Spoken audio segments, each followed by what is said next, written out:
Ladies and gentlemen, welcome to this section of the program. It's been a while. Good afternoon, good morning, good evening, depending on where you're watching from. Today I have a controversial topic that I want to discuss with. And I see that you guys say like my channel has changed. We changed the name from exploring societal to exploring societal values from controversial sitcom. Controversial in a way is the word as it can be. It's not good for marketing, so we have to change it to that. So I want to look at this thing. Have you ever imagined that you went to a new city, and in that city that you're hungry? It's a cool evening, in the evening for going out, and you're fortunate enough to have someone to accompany you. You went on your phone online, try to check for a restaurant that is nearby where you can have a decent meal. You order your Uber, and the Uber took you down to the place, the location. And here comes the server that came in. Okay, you have the menu in front of you, and at the end of the day, you see like what they have is very nice. Someone came over from the restaurant to explain details. The ambience is nice, the music is moolah, lovely, and you ordered your meal with your friend. And after you done, they gave you your receipt. And below that, you see certain percentage, which to them or the city, it is mandatory that you add that percentage to what you eat. Ladies and gentlemen, the topic today is, should tipping be mandatory? Should it be compulsory?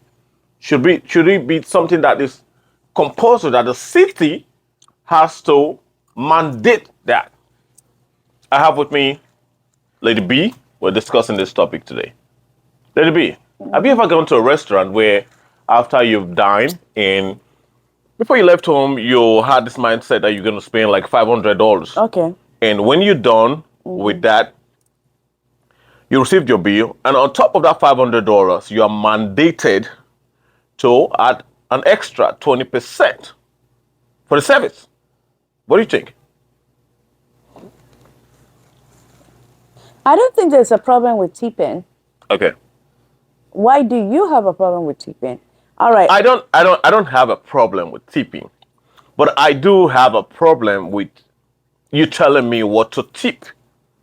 And it's not just the restaurant, it's the city. Like in New York City, there is this law or bylaw or policy that it is mandated and a certain percentage be given, which is an addition to what you are paying for, the services you're getting. So my thing is this, right? People, if I am paying for my services, I'm already doing that in the $500 that I'm spending for what I'm getting. I did ask for a steak and I got a steak, right? Now, if I'm going to give you tips, it's going to depend on your services to me. It will depend on how you treat me. It will depend on the ambience of the place. Is it 4 or 5 star? Am I comfortable with the environment? It should depend on the music that I'm feeling. It should depend on my mood as a person that very day.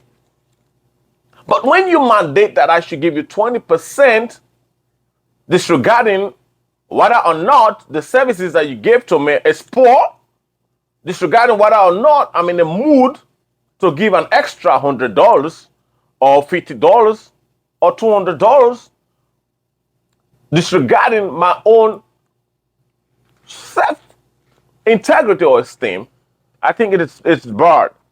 Because that tipping alone, which means if I have to go to a restaurant, I should think about how much I will be spending in that restaurant. And also in the back of my mind, I'm thinking about 20%. Yeah.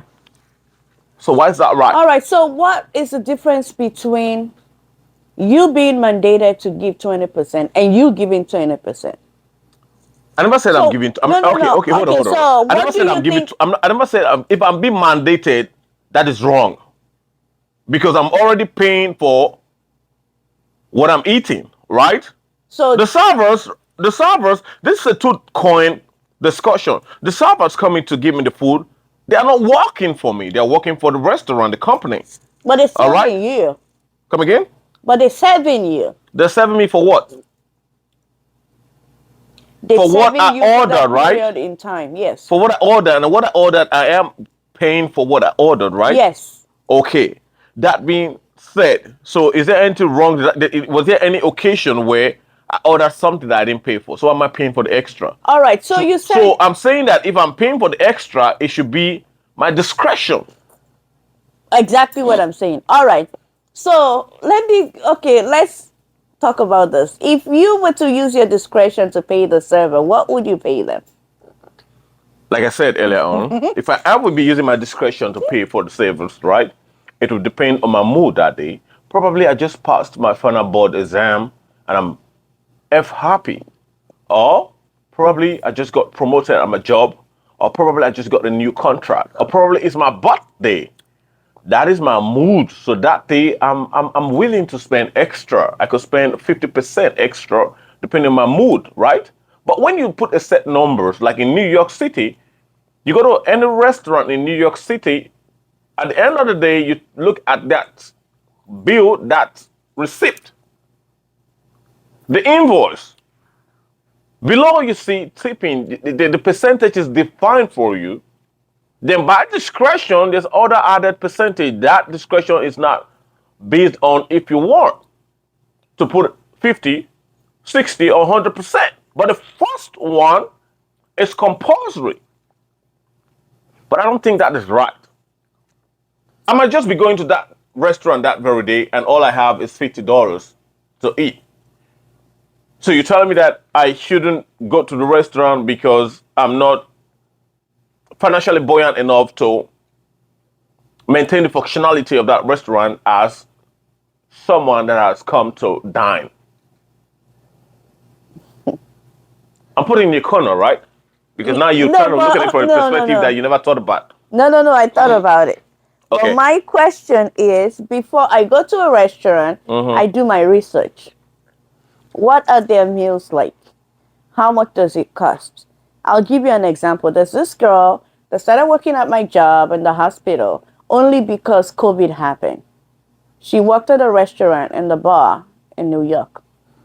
So now COVID is kind of not totally gone, but better everywhere. Everything is almost back to normal. So now she's going back to her job. So I asked her, I'm like, oh, she gets paid way more than here, but she doesn't have benefits. So I'm like, what does she get paid an hour? Do you know how much she said? Okay. I know, You know, I know where you're no, going. you know how much she said? Now, listen. Oh, Now, you know how much she said? how much, how much was it? $5 an hour. $5 an hour, understandable. Because Can I honestly answer that, narrative per se? Can I answer that with honesty? Right. Employment, people, there are different levels of employment and different bargains. To some of us, those bargains might be something that like you look like, yeah, who does that? But that's what it is at that stage. There was a time where I was working and I was being paid $9 an hour. Of course, $5 an hour, that's like shady, understandable. But you don't understand the context. There are certain times people work what is called under the table. Under the table means that you're working without the right documentations.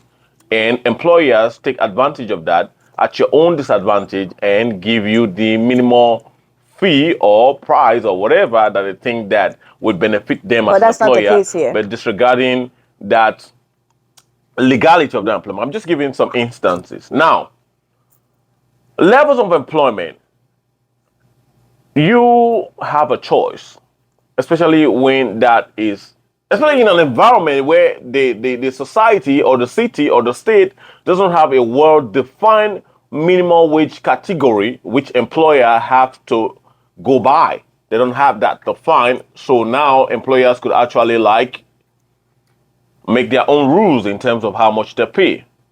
But then again, you as an employee, did you take the job? So if you took the job, so why are you trying to put that upon me that I'm just coming to enjoy my meal that I should not fund your extra? But you've not let me land it down. Go ahead, land. All right, so she's going back to work And she, at the end of the day, said she makes way more than she would make at the hospital. So I looked at it and I'm like, well, you get paid $5 an hour. And she's like, the thief said crazy.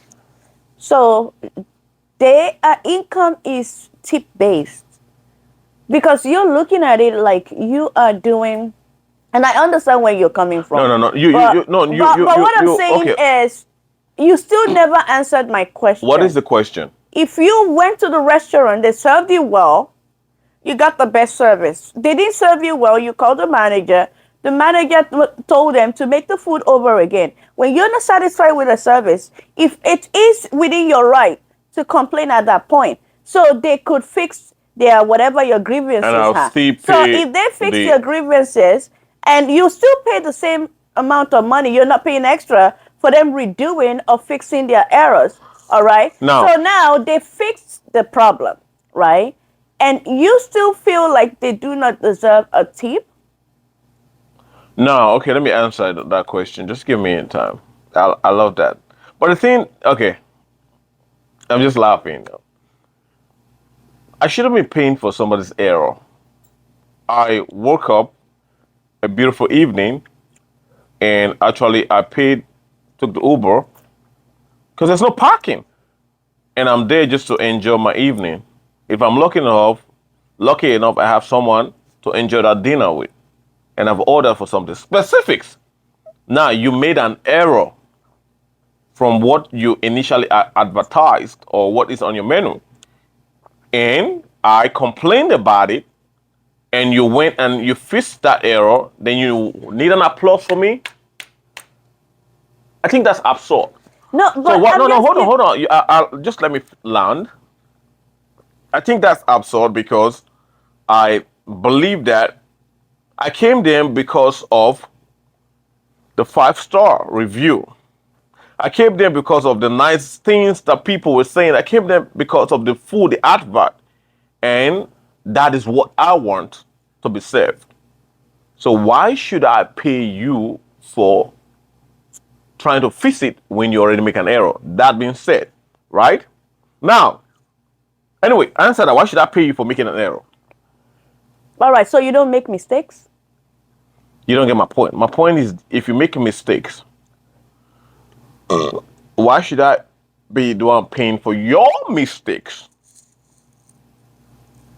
I didn't come there for mistake. I came there for perfection. So the cook made a mistake, the server suffers it. That's my business. The server doesn't work with me. Does he or she work All for right, me? I just gave you a scenario. You didn't, that wasn't your scenario anyway. No, But no, I I'm just gave you a answering your scenario. scenario. You Because you're because now saying you're that, trying to put the right responsibility on me as a diner that's trying to enjoy my all meal. right, so you go to a restaurant and they serve you well, you get the best service. Do you think they deserve a 20% tip or not? They deserve more than 20% views. Good. People. Then again, that depends on my discretion. As I have earlier said, depends on my mood. You're going to give the I money might be having a other birthday. anyway, all There right? are people that gave $1,000 more than $1,000 tip. Exactly. And if you want to ask me though, because I'm speaking and you think I don't tip, of course I do tip. But this all I'm a conventional person in the sense I'm a conservative person, but this all conventional method of they have a specific rules that you have to go by. I think it's an expectation if you have to tell me that I have to pay that 20%. Because regardless if I enjoyed my meal or dinner that very day, it doesn't account for that anymore. Give me, let me see if this thing is still working.